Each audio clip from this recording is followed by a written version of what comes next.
Dynamic star Vishnu మంచు dream ప్రాజెక్టుగా తెరకెక్కుతున్న మూవీ కన్నప్ప.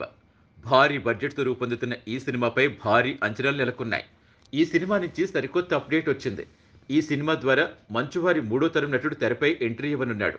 మోహన్ బాబు వారసుడిగా విష్ణు మంచు రాగా, విష్ణు మంచు వారసుడిగా అవరామ్ మంచు కన్నప్ప సినిమాతో వెండితెరకు బాలనటుడిగా పరిచయం కానున్నాడు.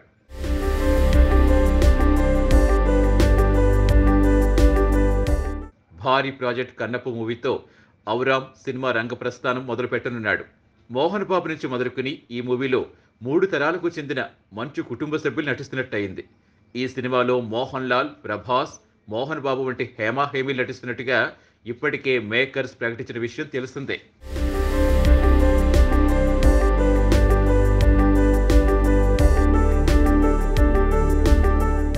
90 రోజుల పాటు న్యూజిలాండ్లో అద్భుతమైన లొకేషన్స్లో ప్రకృతి దృశ్యాల మధ్య కన్నప్ప మూవీ షూటింగ్ జరిగింది.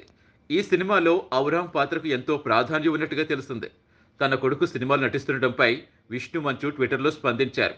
ఒక కొత్త శకం ఆరంభమవుతున్నప్పుడు థ్రిల్కు మించి ఉంటుందని, అవరామ్ మంచు కన్నప్పతో సినీ ప్రపంచంలోకి అడుగు పెడుతున్నాడని, నా కొడుకు కీలక పాత్రలు నటించడం గర్వకారణమని, ఇది కేవలం ఒక సినిమా మాత్రమే కాదు, ఇది మా కుటుంబం 3 తరాల కలయికతో వస్తున్న అరుదైన మూవీ అంటూ ఆయన చెప్పుకొచ్చారు.